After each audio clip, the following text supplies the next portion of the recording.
الحمد لله رب العالمين، وصلى الله وسلم على نبينا محمد وعلى آله وصحبه أجمعين. أما بعد، قال الله تعالى: لقد كان لسبإ في مسكنهم آية، جنتان عن يمين وشمال، كلوا من رزق ربكم واشكروا له، بلدة طيبة ورب غفور. فأعرضوا فأرسلنا عليهم سيل العرم وبدلناهم بجنتيهم جنتين ذواتي أكل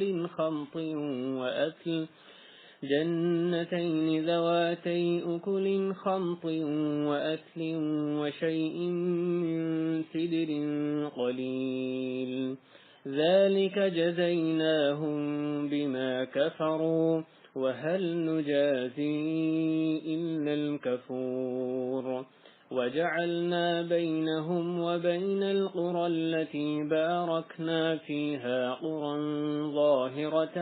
وقدرنا فيها السير، سيروا فيها ليالي وأياما آمين. فقالوا ربنا باعد بين أسفارنا وظلموا أنفسهم فجعلناهم أحاديث ومزقناهم كل ممزق، إن في ذلك لآيات لكل صبار شكور. رب اشرح لي صدري ويسر لي أمري واحلل عقدة من لساني يفقهوا قولي. سبحانك لا علم لنا إلا ما علمتنا إنك أنت العليم الحكيم. اللهم انفعنا بما علمتنا وعلمنا ما ينفعنا وزدنا علما. محترم بھائیو، یہ سورہ سبا کی چند آیات ہیں جو اللہ کی توفیق سے میں آپ کے سامنے تلاوت کی ہیں. اللہ تعالیٰ نے اپنی کتاب عزیز میں بہت سے قصے ہمارے سامنے رکھے ہیں جنہیں ہمارے لیے بے شمار اسباق رکھے ہیں. لقد كان في قصصهم عبرة لأولي الألباب. جیسے اللہ تعالیٰ نے سورہ یوسف میں فرمایا کہ ان کے قصوں میں ہوش مندوں کے لیے عبرت تھی. اور نحن نقص عليك احسن القصص، اے محمد صلی اللہ علیہ وسلم، آپ کے سامنے بہترین قصے بیان کرتے ہیں. اللہ تعالیٰ کا جو فرمان ہے کہ فقصص القصص لعلهم يتفکرون، کہ ان کو قصے میں جو گزرے ہوئے لوگوں کے واقعات وہ سناؤ، شاید کہ یہ غور و فکر کریں. اسی پر عمل کرتے ہوئے ہم یہاں آج ایک قصے کا یہاں تذکرہ کریں گے اللہ کی توفیق سے. اور وہ ایک ایسی قوم کا قصہ ہے جس کو اللہ تعالیٰ نے خوب نعمتوں سے نوازا، اور پھر کس طرح سے اللہ تعالیٰ نے ایک عرصے تک ان نعمتوں کو دوام بخشا، حتیٰ کہ جب وہ کفر کرنے لگ گئے، ان نعمتوں کی انہوں نے ناشکری کی، تو اللہ تعالیٰ نے کس طرح سے ان پر اپنا عذاب مسلط کیا. اور یہ قصہ اللہ تعالیٰ نے سورہ سبا میں جہاں ذکر کیا، اس سے پہلے آل داؤد کا تذکرہ کیا، داؤد علیہ السلام کا، حضرت سلیمان علیہ السلام کا تذکرہ کیا، اور ان کو جو بے شمار اپنے اللہ تعالیٰ نے خزانے دیے تھے، ان کی عظیم بادشاہت تھی اور اس کے باوجود ان کی طرف سے جو شکر کا رویہ تھا، انتہائی شکر گزار وہ دونوں اللہ کے نبی تھے. تو ان کا تذکرہ کر کے اس کے بعد اللہ تعالیٰ نے پھر جہاں پہ سلیمان علیہ السلام کی وفات کا تذکرہ تھا، ان کی لاٹھی سے پکڑ کے وہ اپنے لاٹھی کے سہارے کھڑے تھے، اور پھر وہ کس طرح سے گر گئے، ان کی موت کا تب پتہ چلا جب دیمک ان کی لاٹھی چاٹ گئی. اس کے بعد اللہ تعالیٰ نے یہ جو سبا کے لوگ تھے ان کا تذکرہ شروع فرمایا. اور اس میں اس کے بالعکس جو پہلے انبیاء کے تذکرہ کیا گیا، جن کو بے شمار وسائل کے باوجود جنہوں نے شکر کا رویہ اختیار کیا، ان کے بالمقابل ان کا تذکرہ کیا گیا کہ ان کو اللہ تعالیٰ نے ان پر بھی اپنے خزانے بہا کھولے، لیکن کس طرح سے انہوں نے بالآخر کفر کا رویہ اختیار کیا، ان نعمتوں کی ناقدری کی تھی، اور پھر ان کا انجام کار کس طرح سے سامنے آیا تھا. سبا کا جو قبیلہ ہے یہ عرب کا ایک قبیلہ ہے جو کہ ایک شخص کا نام تھا. جیسے کہ رسول کریم صلی اللہ علیہ وسلم سے پوچھا گیا کہ سبا، جب اللہ تعالیٰ نے سبا کا تذکرہ کیا تو رسول کریم صلی اللہ علیہ وسلم نے صحابہ نے پوچھا کہ یہ سبا کیا چیز ہے، یہ کسی جگہ کا نام ہے یا یہ کسی عورت کا نام ہے، یہ کیا چیز ہے؟ تو آپ نے فرمایا کہ نہ یہ کسی جگہ کا نام ہے نہ عورت کا نام، یہ ایک شخص تھا، ایک مرد کا نام تھا، جس کے کہ عرب میں سے ایک شخص تھا جس نے کہ 10 جس کے بیٹے ہوئے، اور ان میں سے پھر 10 جو ہیں 10 عرب میں سے 10 عرب کے یعنی اس کے عربی بیٹے ہوئے، جن میں سے 6 جو تھے فتیام نسطہ ودشاء اربعہ، 6 جو تھے وہ یمن میں رہے اور باقی 4 جو تھے وہ شام کی طرف چلے گئے۔ تو ان کا جو باپ تھا سبا، اس کے نام سے اصل میں اس ملک کی نسبت تھی سبا۔ اس کے 10 بیٹے تھے جو بالآخر جن میں سے 6 یا 4 یہ متفرق ہو گئے تھے۔ یہ ابو داؤد کی حدیث ہے۔ اور پھر جب اللہ تعالیٰ نے یہ متفرق کب ہوئے تھے؟ جب اللہ تعالیٰ نے ان پہ بالآخر سیلاب بھیجا تھا اور یہ ان کو تتر بتر کر دیا، تو پھر کچھ قبیلے ادھر چلے گئے، کچھ قبیلے ادھر چلے گئے۔ ان کا جو اصل میں ان کے جو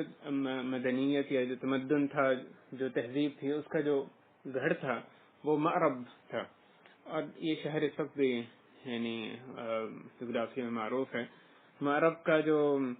شہر ہے صنعاء اور حضرموت کے درمیان واقع ہے۔ سبا کے اللہ تعالیٰ نے ان کو بہت بڑی مملکت سے، بہت بڑی سلطنت سے نوازا تھا، اور اس کے یعنی اتنے وہ پھیلا ہوا تھا اور اتنے ان کے پاس مال و اسباب دنیا کے سمٹے چلے آ رہے تھے کہ وہ ہیبت ناک ایک ان کی سلطنت تھی۔ جیسے اللہ تعالیٰ نے ان کے بارے میں وہ ہدہد کی زبانی فرمایا کہ جو ملکہ سبا تھی، جس کو بلقیس کے نام سے عام طور پر یاد کیا جائے، ملکہ سبا، اس کے حواریوں نے کہا تھا نحن اولو قوت و اولو بأس شدید۔ جب انہوں نے پوچھا تھا کہ جنگ کرنی ہے کہ ہم کیا رویہ اختیار کریں، خط ملا سلیمان اسلام کی جانب سے، انہوں نے کہا تھا نحن اولو قوت و اولو بأس شدید، ہم قوت طاقت والے ہیں اور بڑے اور جنگ میں بھی بہت بہت تیز ہیں۔ تو یہ ان کی یعنی جو تمدن تھا، جو ان کو طاقت دی گئی تھی سلطنت، اس کا ایک مظہر تھا۔ تو بہت بڑی نعمت میں تھے وہ، ہر طرح کے ان کو آسائشیں میسر تھیں، رزق ہر طرف سے ان کی طرف رزق میں ان کی وسعت تھی، اور معیشت بہت ہی اچھی تھی ان کی۔ حتیٰ کہ ایک عورت جیسے ہے کہ حضرت قتادہ صلی رحمہ اللہ جو مفسر قرآن تھے، وہ فرماتے ہیں ایک عورت وہاں پہ اگر جاتی اور وہاں اس کے جو گھنے باغات تھے، جنگل تھے، وہاں پہ سر پہ ٹوکری لیے ہوئے جاتی تو اس کو توڑنے میں نہ پڑتے، وہ اگر چلتی جاتی تو بالآخر اس کی جو ٹوکری تھی وہ پھلوں سے، جو تازہ پھل اور بہترین ذائقوں کے پھل، اس سے بھر جاتی تھی اس کی ٹوکری۔ اس قدر وہ زیادتی تھی ان کے جو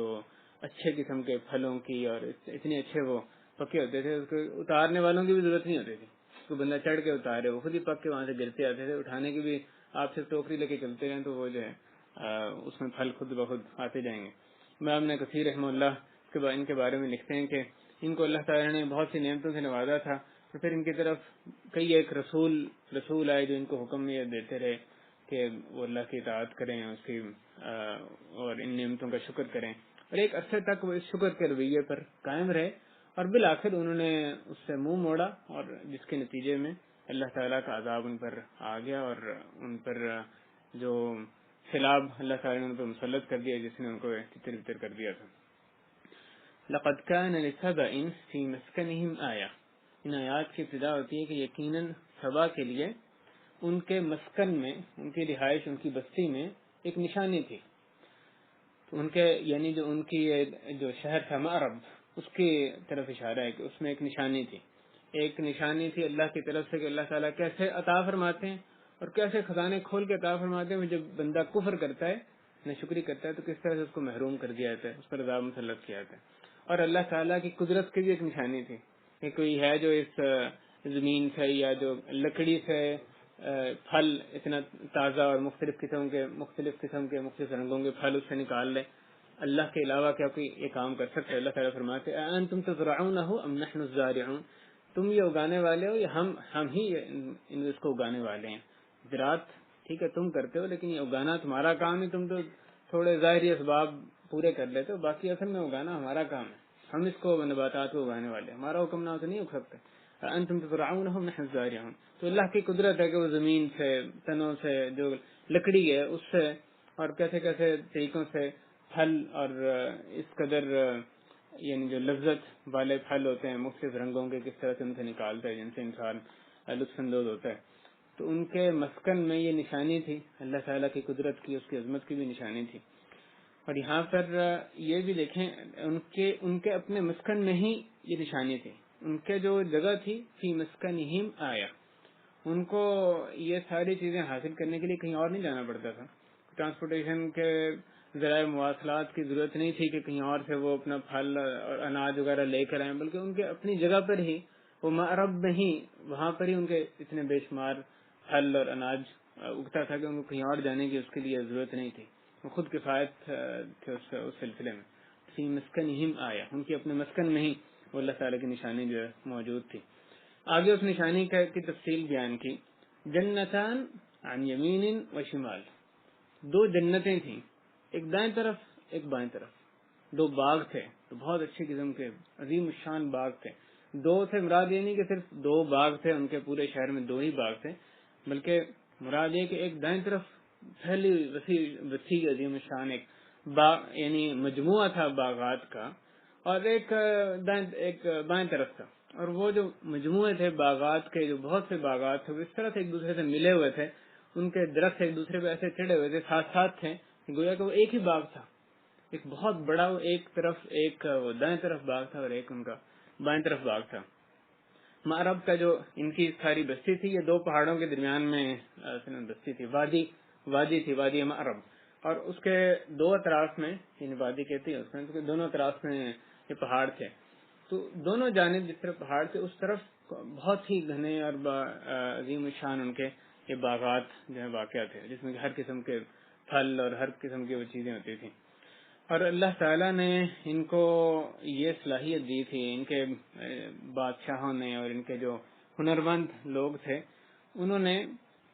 جو بند بنانے کا، ڈیم تعمیر کرنے کا ان کو سلیقہ آتا تھا، وہ فن سے وہ خوب واقف تھے۔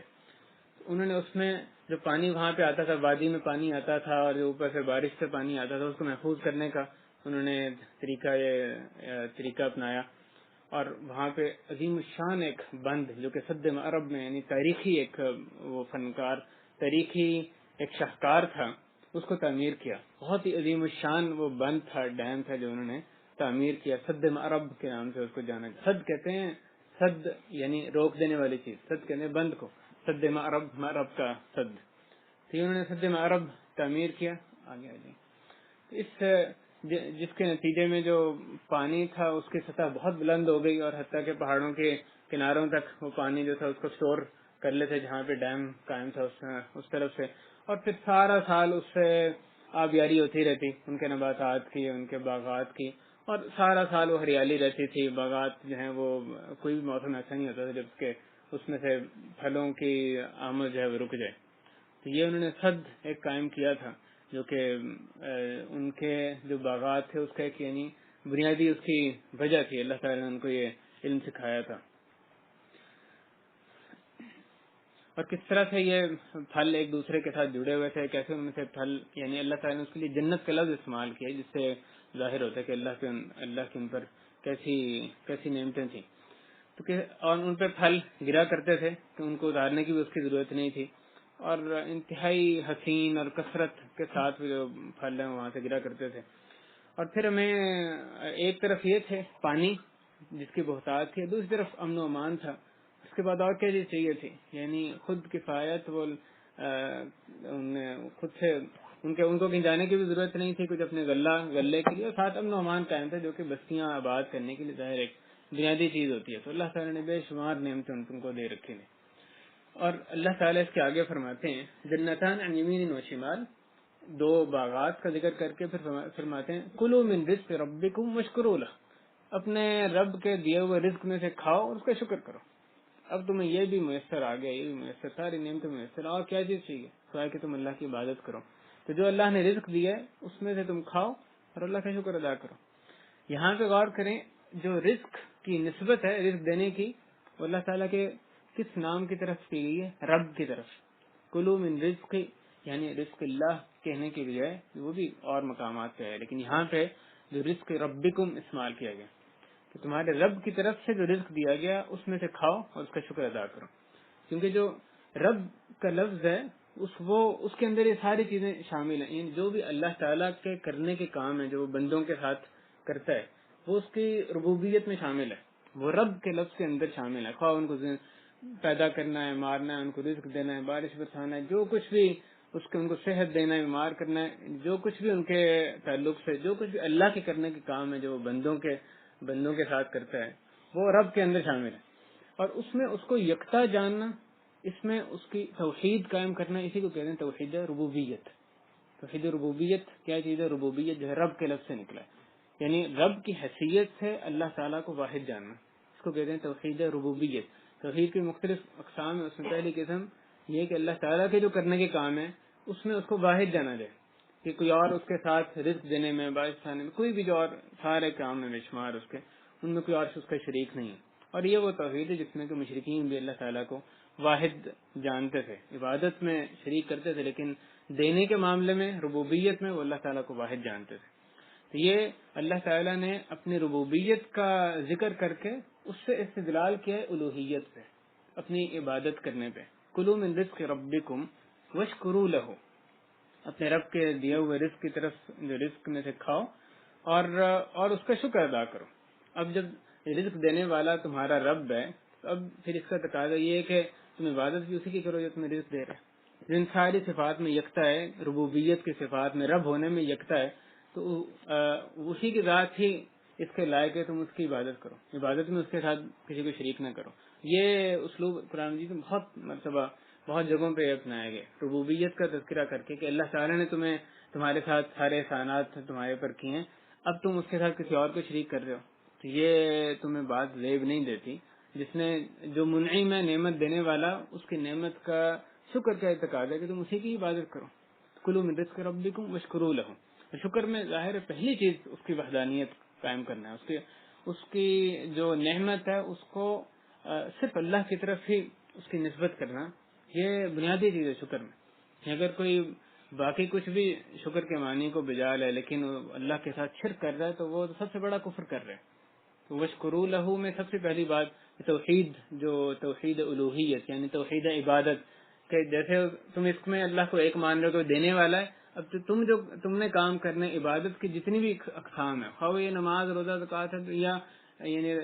یا نظر و نیاز ماننا ہے، توکل کرنا ہے، رجا امید کرنا، خوف ہے، اس طرح کی جو بھی عبادت کی اقسام ہیں سب کی سب صرف اللہ کے لیے تم ان کو مخصوص کرو۔ اور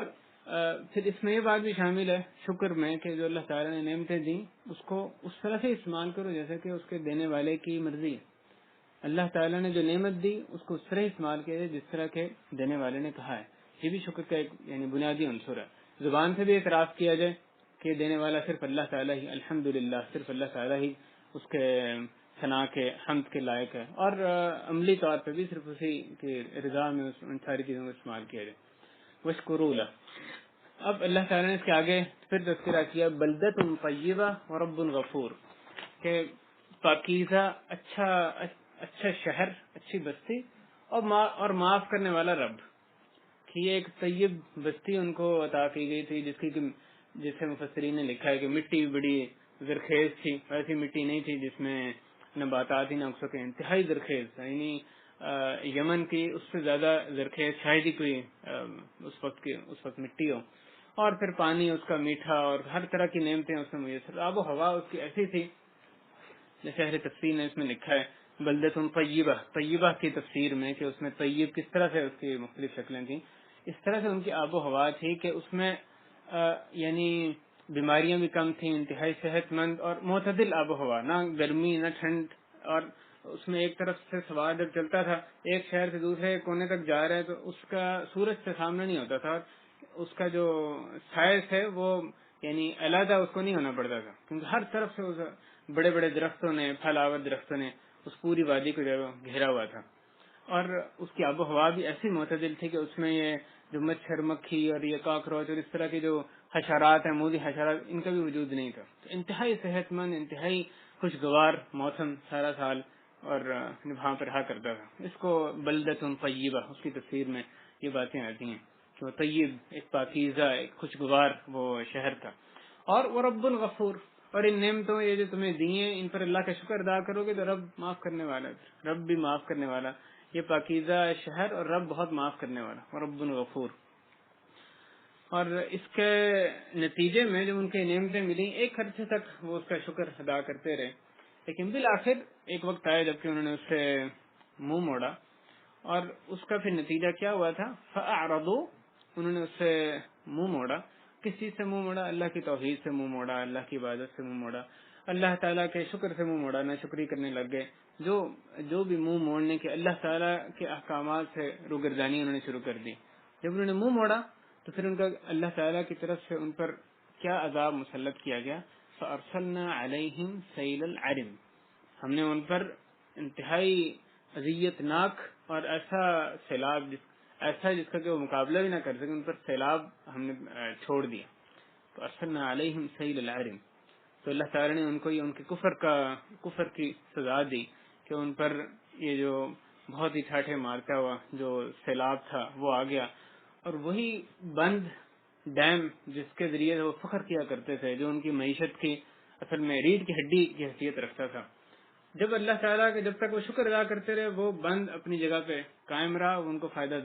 دیا جاتا رہا، ایک تاریخی بند کے طور پہ وہ سامنے تھا۔ اور جب انہوں نے کفر کیا تو وہی جو بند ہے وہی ان کے عذاب کا سبب بنا، جیسے کہ عبداللہ بن عباس رضی اللہ تعالیٰ عنہما اس کی تشریح میں کہتے ہیں کہ اللہ تعالیٰ نے ایک زمین سے جو ایک جانور، چوہے کی مانند جانور، اس کو حکم دیا اور اس نے بند جو تھا اس کی جڑوں سے اس کو ختم کرنا شروع کر دیا، اور پورا اس کی وجہ سے بند جو ہے وہ کمزور پڑ گیا، اور پھر جب پانی آیا تو اس کے وہ آگے اس کے سامنے وہ بند باندھنے کے وہ قابل نہیں تھا، پوری عمارت جو ہے کمزور ہو گئی۔ اللہ تعالیٰ نے ان کے بند کو، اللہ تعالیٰ کے سپاہی، اللہ تعالیٰ کے جو لشکر ہیں ان کا تو مقابلہ نہیں کر سکتا، جو مرضی تعمیر کر لیں، لیکن جب وقت آئے گا، جب اللہ تعالیٰ کی طرف سے عذاب کا وقت آ جائے، پھر تو کوئی چیز سامنے نہیں ٹھہر سکتی۔ اللہ تعالیٰ زمین سے جانور کو حکم دے گی اس کا بند خراب کر دو، اس کو روکنے والا کون ہے؟ اور تاریخ میں جیسے وہب بن منبہ جس طرح کے بعض مفسرین نے لکھا ہے کہ وہ لوگ، ان لوگوں کے صحیفوں میں یہ چیز موجود تھی کہ یہ بند جو ہے یہ چوہوں کے ذریعے سے خراب ہوگا، تو وہ بلیوں کو بہت کثرت سے رکھا کرتے تھے، لیکن جب اللہ تعالیٰ کی تقدیر کا آ گئی تو پھر تو وہ چوہے جو ہیں بلیوں پہ غالب آ گئے، انہوں نے اس بند کو یعنی تہس نہس کر دیا۔ اور جب وہ پیچھے سے سیلاب آیا اس کے بعد وہ بند ٹوٹ گیا، اور پھر جتنے باغات تھے جو عظیم الشان ان کے سارے جنتیں تھیں، جو کچھ بھی، اور حتیٰ کہ ان کے رہنے کی ساری جگہیں بھی، وہ ساری کی ساری برباد ہو گئی، کچھ بھی اس میں سے باقی نہیں بچ سکا، حتیٰ کہ بچے یتیم ہو گئے، عورتیں بیوہ ہو گئی، بے شمار ہلاکتیں ہوئی، بہت بڑے پیمانے پہ تباہی و بربادی ہوئی اس سیلاب کی وجہ سے جو اللہ تعالیٰ نے ان پر مسلط کیا تھا۔ تو آپ دیکھیں ایک جو خیر کا سبب ہوتا ہے وہی دوسرے وقت میں یا دوسرے لوگوں کے لیے عذاب کا سبب بھی بن جاتا ہے۔ وہی چیز جو پہلے ان کے لیے خیر کا سبب تھی، جو ڈیم ان کے لیے خیر کا سبب تھا، جب تک اللہ کو منظور ہوا وہ باقی رہا، جب اللہ کی جیسے عذاب آنا تو وہی ان کے لیے شر کا سبب بن گیا۔ تو ایک ہی چیز ممکن ہے ایک قوم کے لیے خیر کا سبب ہو، اور وہی چیز جب اللہ کا حکم آ جائے تو وہی چیز خیر کی چیز سے اصل میں شر سامنے آنے لگے گا۔ یہ اللہ تعالیٰ ہی ہے جو کہ مسبب الاسباب ہیں، اور وہی چیزوں میں یعنی جب تک وہ چاہتے ہیں چیز میں خیر، یا جب وہ چاہتے ہیں اس میں شر باقی آتا ہے۔ اس کا کیا نتیجہ ہوا؟ جو اس کا آگے اللہ تعالیٰ نے ذکر فرمایا کہ جو ان پر مسلط کیا گیا، جو ان پہ یہ سیلاب چھوڑ دیا گیا، اس کا نتیجہ کیا ہوا تھا؟ فارسلنا علیہم سیل العرم وبدلناہم بجنتیہم جنتین ذواتي اکل خمط واصل وشیء من سدر قلیل۔ ان کی تو دو عظیم الشان وہ جنتیں تھیں جو ہرے بھرے سارے دونوں باغات تھے، ایک دائیں اور ایک بائیں طرف، اللہ تعالی نے ان کو تبدیل کر دیا اور دو جنتوں میں، اور ان دو جنتوں میں کیا حال تھا کہ جن میں کہ ایسے میوے جات تھے، ایسے پھل تھے جو انتہائی کڑوے، کھانے کے قابل نہیں، بے فائدہ، اور یہ جھاؤ جو کہ صحرا میں مختلف جو خضرا پودے ہوتے ہیں وہ شیء من سدر قلیل، اور تھوڑی بہت بیریاں۔ یہ بیری واحد چیز تھی جو کہ صحیح چیز کھانے کے قابل ان کے باغات میں باقی رہی، اور یعنی بہترین چیز جو باقی رہی ان کے سارے باغات میں بیریاں تھیں، اور جس کی تھوڑی سی مقدار میں باقی رہی، شیء من سدر قلیل۔ کہاں وہ عظیم الشان باغات اور سارے ان کے وہ میوہ جات، اور کہاں پہ ہے کہ بعد میں کچھ بھی باقی نہ تھا، شاہی میں صدر خلیل، صرف تھوڑی سی بیریاں جو ان کے لیے اس میں سے باقی نہیں جس کو وہ کھا سکتے تھے، باقی سب کچھ وہ کھانے کے قابل نہیں تھا۔ جو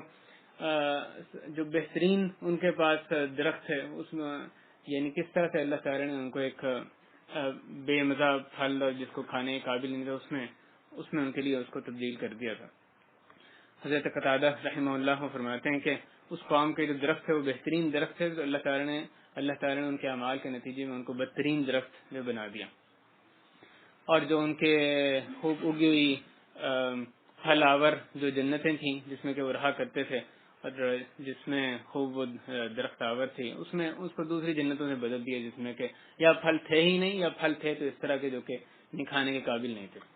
اس جزا کا اللہ تعالی نے جو تذکرہ کیا تو آگے اس کی وجہ بیان کی کہ ذالک جزیناہم بما کفروا، کہ ہم نے ان کو جزا دی تھی بما کفروا، جو انہوں نے کفر کیا اس کے نتیجے میں۔ یہ ایسے ہی ہماری طرف سے مسلط نہیں کر دیا گیا تھا، بلکہ وہ جب تک شکر کیا ان پر نعمت باقی رہی،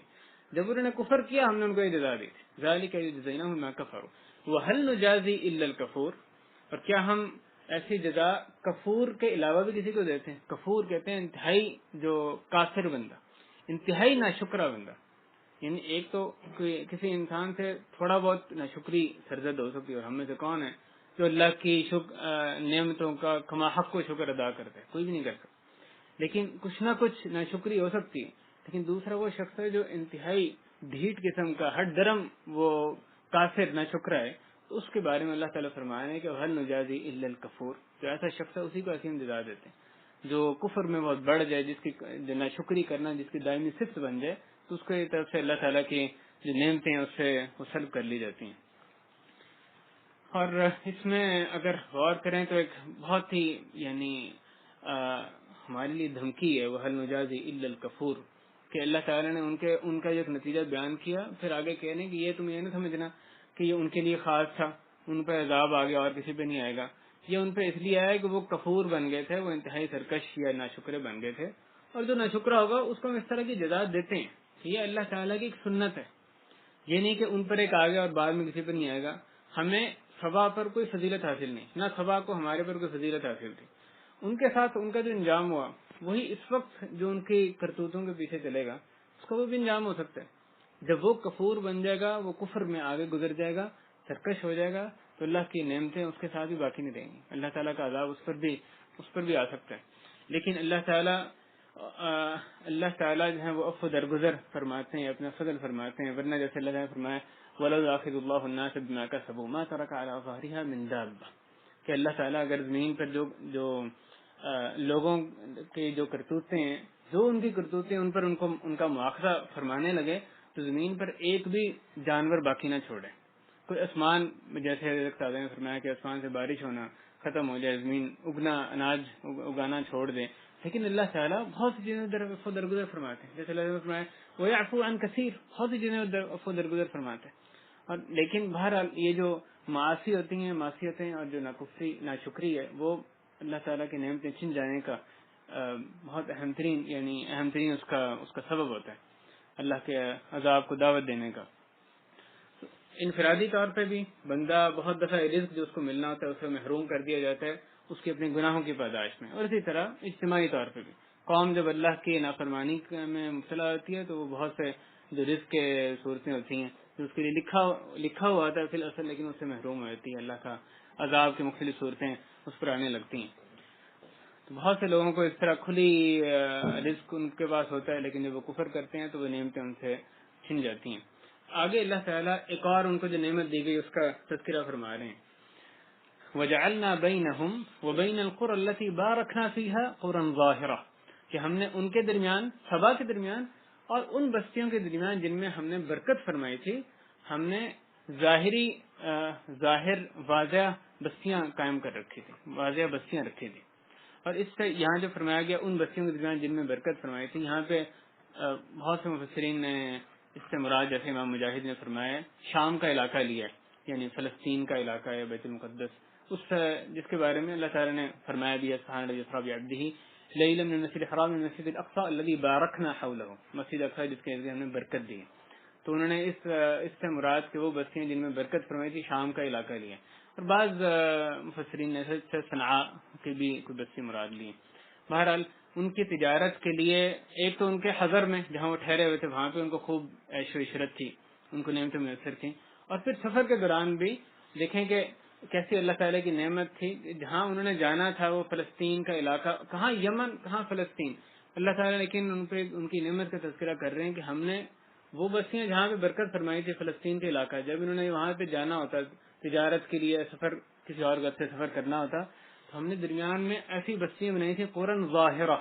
جو کہ ظاہر تھی, مسافر جو لوگ ہیں ان کو پتا تھا, ان کے رستے کے اندر آتی تھی, ان کو ہٹنا نہیں پڑتا تھا رستے کے لیے ان بستیوں تک پہنچنے میں, ان کو معلوم تھی کہ یہاں یہ بستی آگے ایک اور بستی. اور وقدرنا فیہا السیر, اس میں جو مسافت تھی فاصلہ وہ بھی ہم نے اس کے اندازے سے مقرر کیا تھا. یہ بھی ایک اللہ کی ایک نعمت تھی کہ ایک جب اگر وہ صبح چلتے ایک بستی سے تو دوپہر تک اگلی بستی میں پہنچ جاتے, کہ لولا اگلی بستی میں جا کے کرتے ہیں, دوپہر کو ایک بستی سے چلتے تو شام مغرب تک اگلی بستی میں پہنچ جاتے ہیں. تو ان کو اتنے لمبے سفر کے لیے یمن سے لے کے وہاں فلسطین تک پہنچنے کے لیے ان کو نہ کوئی زیادہ راہ کی ضرورت ہوتی تھی, نہ کوئی خاص سواریوں کی ضرورت ہوتی تھی, کیونکہ انہوں نے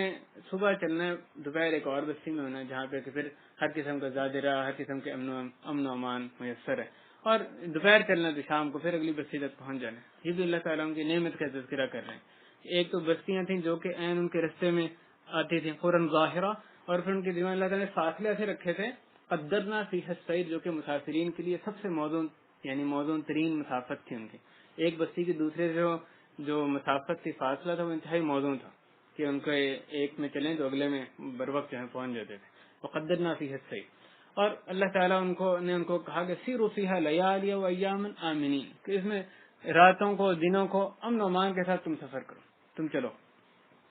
اور یعنی امن و امان ان میں پورے راستے میں اس طرح سے تھا کہ نہ تمہیں کسی دشمن کا خطرہ, اتنے لمبے سفر میں نہ دشمن کا خطرہ اور نہ ہی کوئی بھوک و افلاس کا, بھوک پیاس کا تمہیں خطرہ. ہر جگہ پہ اڈے جو ہیں تمہارے لیے اللہ تعالیٰ نے میسر کر رکھی ہیں, بستیاں جو ہیں آباد کر رکھی ہیں. اور اللہ تعالیٰ نے یہاں پہ لیالی پہلے تذکرہ کیا, راتوں کو اور دنوں کو امن سے چلو, کیونکہ رات کا جو امن ہے زیادہ مشکل ہوتا ہے, وہ زیادہ اللہ تعالیٰ کا اس میں احسان اللہ تعالیٰ کا زیادہ ہے, اس لیے رات کا تذکرہ پہلے گیا کہ تم دن تو دن ہے, راتوں کو بھی تم یہاں پہ بغیر کسی خوف و خطر کے تم اتنے لمبے مسافت میں جا سکتے ہو. لیالی و ایام آمنین, نہ تمہیں دشمن کا خطرہ نہ ہی بھوک و پیاس کا خطرہ ہے. لیکن یہ جو لوگ تھے ان کی ہٹ درمی اور کم عقلی حماقت دیکھیں کیسے اللہ تعالیٰ سے طلب کر رہے ہیں. فقالوا ربنا باعد بین اسفارنا, کہ اللہ ہمارے سفروں میں دوری پیدا فرما دے. یہ جو ان کو عافیت میسر آئی تھی ان کو اچھی نہیں لگ رہی تھی.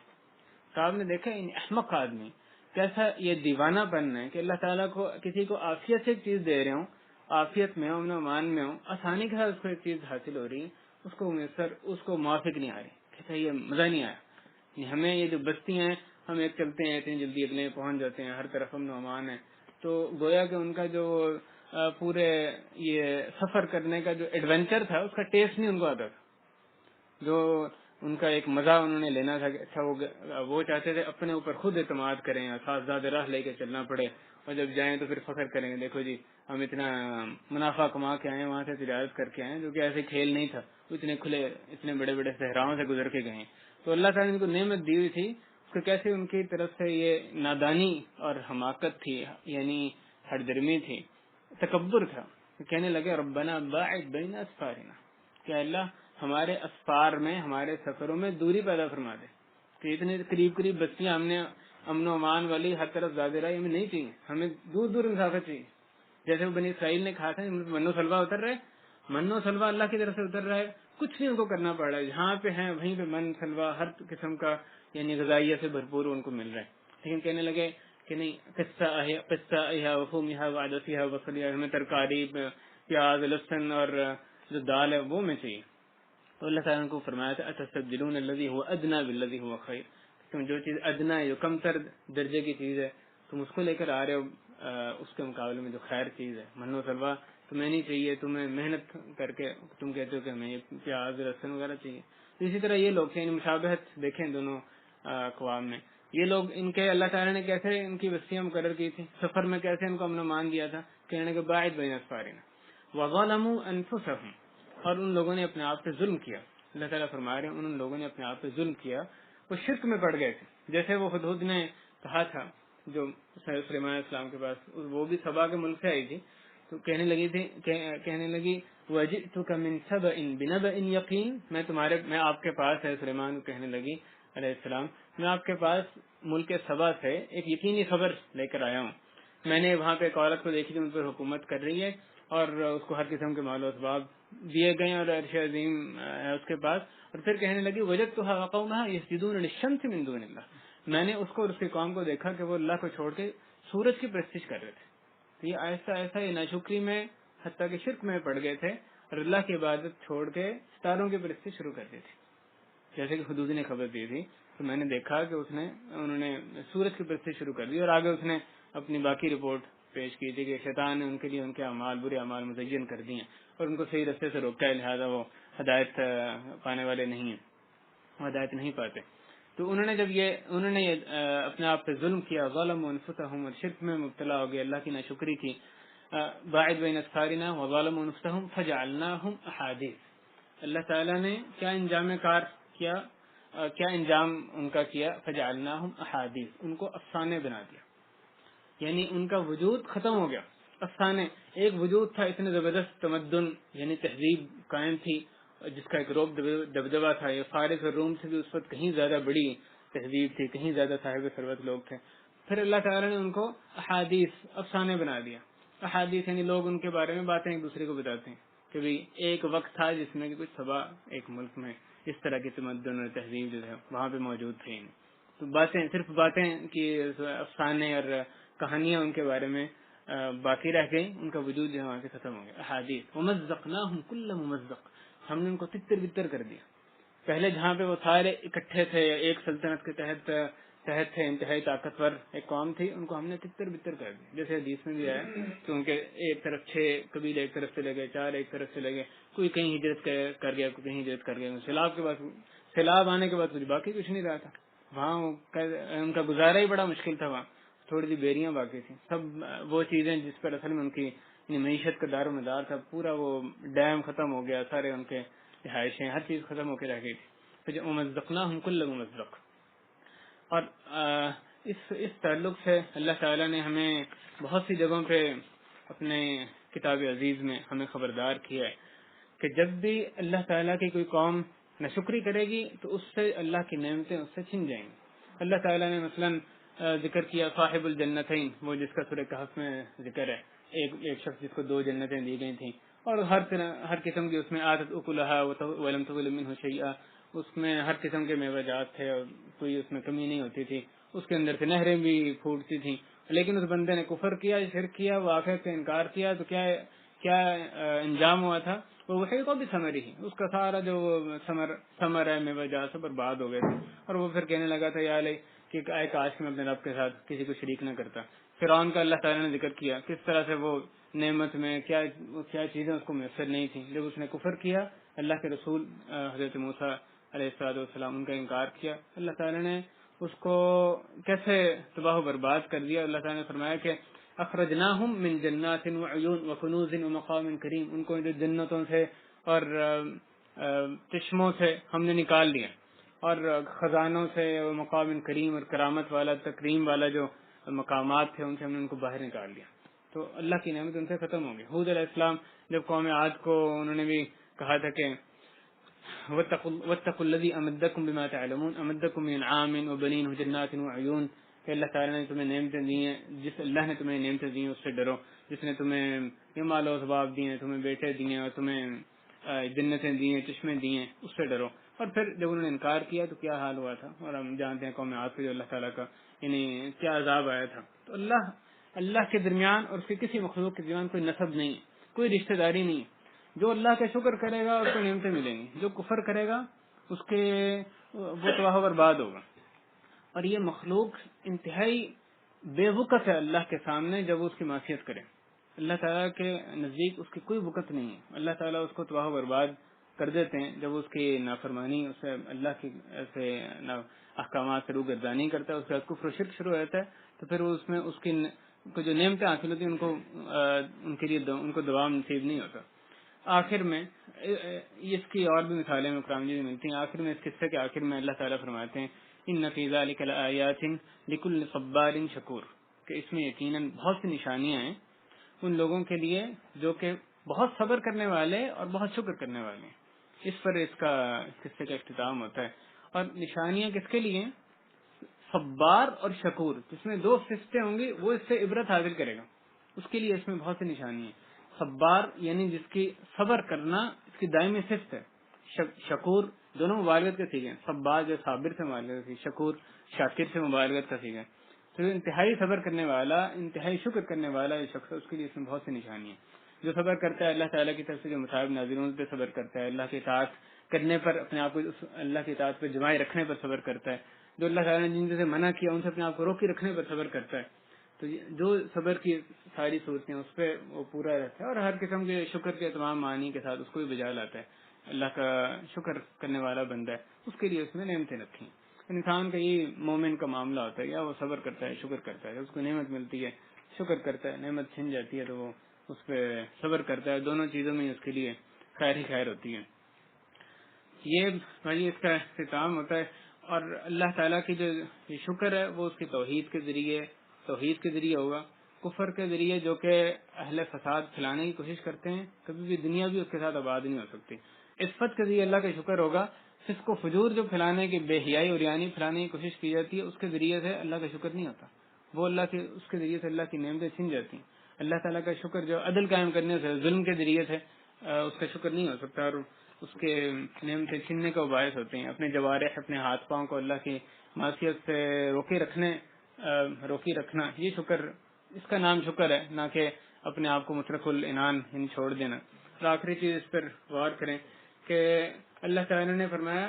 آخری آیت میں اس میں بہت سی نشانی ہیں، ان فی ذالک لآیات، اور جب قصہ شروع ہوتا ہے تو کیا کہتے ہیں؟ لقد کان لسبأ فی مسکنہم آیہ، ایک نشانی، شروع میں تذکرہ کیا ایک نشانی، سبا میں ایک نشانی تھی، اور پھر جب پورا قصہ ان کے تتر بتر ہونے کا تذکرہ ہوتا آخر میں کہتے ہیں اس میں نشانی ہے۔ شروع میں وہ لوگ ایک تھے، ایک قوم تھی، ایک سلطنت کے تحت مجتمع تھے، جمع تھے، تو اللہ تعالیٰ نے فرمایا ان میں ایک نشانی تھی، اور آخر میں وہ ایک جو قوم ہے وہ تتر بتر ہو گئی، کتنے ہی قبیلے وہ بن گئے، ادھر ادھر متفرق ہو گئے، اور حتیٰ کہ عرب میں ضرب المثل بن گئی کہ ان کو تو ایسے کسی کا یعنی کوئی تتر بتر کوئی قبیلہ ہوتا ہے، کوئی لوگ ہوتے ہیں تو اس کے لیے کہا جاتا ہے کہ یہ سبا کی طرح سے تتر بتر ہو گئے، یعنی وہ ضرب المثل بن گئے، اور اس لیے اللہ تعالیٰ نے وہاں پہ آیات کا لفظ ہے وہ استعمال فرمایا۔ وہ لوگ جو کہتے ہیں کہ ان دنیاوی جو مصیبتیں آتی ہیں، کوئی زلزلے آتے ہیں، کوئی آتش فشاں پھٹتے ہیں، کوئی وبائیں پھیلی ہوئی ہیں، امراض مختلف قسم کے پھیلے ہوئے ہیں، جنگیں چھڑی ہوئی ہیں، حتیٰ کہ یہ بھوک و افلاس، فقر و فاقہ اور خوف، بذات خود خوف، یہ بھی اللہ کی طرف سے ایک عذاب ہے۔ یہ ساری جو چیزیں ہیں، آب و ہوا کی آلودگی ہے، انسان کے جو بے سکونی ہے، یہ جو لوگ کہتے ہیں کہ ان کا اللہ کی معصیت سے کیا تعلق، یہ انتہائی نادان لوگ ہیں۔ اللہ تعالیٰ فرما رہے ما اصابکم من مصیبت فبما کسبت ایدیکم، جو بھی تمہیں مصیبت آتی ہے تمہارے اپنے ہاتھ کی کمائی، تو ان کا براہ راست تعلق ہے۔ یہ نعمتیں تبھی، یہ اللہ کے عذاب تبھی آئیں گے جب اس کے نعمتوں سے منہ موڑا جائے گا، جب اس کی ناشکری کی جائے گی، جب اس کا شکر ادا کریں گے تو تب یہ نعمتیں دوبارہ سے نعمتیں آنے لگیں گی، دوبارہ سے میسر ہو جائیں۔ اور جو مرضی انسان کر لے، جیسے مرضی وسائل ٹیکنالوجی لے کر آ جائے، لیکن وہ چاہے کہ وہ نعمتیں اس کو بغیر اللہ کے ساتھ کی توحید قائم کی، اس کا شکر ادا کرے کہ مل جائیں گی، تو نہیں مل سکتی۔ تو اللہ تعالیٰ کی جو سنت ہے وہ اٹل ہے، وہ اس کے جو بھی کوششیں کرتا رہے، لیکن اللہ کی نعمتیں اس کو تبھی میسر آنی ہیں، ان کو جواب تبھی ملنا ہے جبکہ وہ شکر کرے گا، وہ چھن جانی ہے جبکہ وہ کفر کرے گا۔ تو اللہ تعالیٰ سے دعا ہے کہ ہمیں اپنا کما حق ہو شکر ادا کرنے کی توفیق عطا فرمائے۔ جتنی بھی نعمتیں اللہ تو نے ہمارے پر بے بہا نعمتیں ہمیں دی ہیں، سر سے پاؤں تک ہے اللہ ہم تیری نعمتوں میں لدے ہوئے ہیں، اللہ تمام نعمتوں کا ہمیں حتی الاستطاعت شکر ادا کرنے کی توفیق عطا فرما، ان نعمتوں کو اپنی ہی اطاعت میں استعمال کرنے کی توفیق عطا فرما۔ اے اللہ جو بھی ناشکری کے افعال یا اقوال، جو بھی اس کے ناشکری ہمارے سرزد ماضی میں اللہ اس کو معاف فرما دے، اور اے اللہ آئندہ ہمیں ناشکری سے بچائی رکھ۔ اے اللہ امت مسلمہ کو، ہمارے ملک کو، ہمارے احباب کو اے اللہ اپنی ہر قسم کی ناشکری سے بچا لے، دوبارہ اپنی طرف سچی توبہ کرنے کی، اپنے طرف آنے کی توفیق عطا فرما۔ اور ہم جن گھر والوں نے اس درس کا انتظام کیا، ان کے لیے بھی خصوصی دعا ہوئے ہیں کہ اللہ تعالیٰ ان کے گھر میں اس درس کے سنت کی بابرکت محفل کے ذریعے برکت فرمائے، ان کے رزق میں برکت فرمائے، ان کے اہل و عیال میں برکت فرمائے، ان کو اس کا بھرپور اجر عطا فرمائے۔ یقیناً دعوت اللہ کی ایک یہ کھڑی ہے جو کہ ہم سب کی ذمہ داری ہے، اور یہ انسان اخلاص کے ساتھ اس کو کرے تو اللہ تعالیٰ اس کا اجر ضائع نہیں فرمائیں گے۔ تو اللہ تعالیٰ ضائع خیر عطا فرمائے ان کو بھی، اور جو باقی تمام حاضرین ہیں ان کو بھی، اور ہماری تمام جائز حاجات بھی پوری فرمائے۔ یہاں پر آنا اے اللہ تو ہمارا مبارک فرما لے، اپنی بارگاہ میں قبول فرما لے، اپنے لیے خالص اس کو فرما دے۔ وصلی اللہ وسلم علی نبینا محمد وعلی آلہ وصحبہ اجمعین، الحمد للہ رب العالمین۔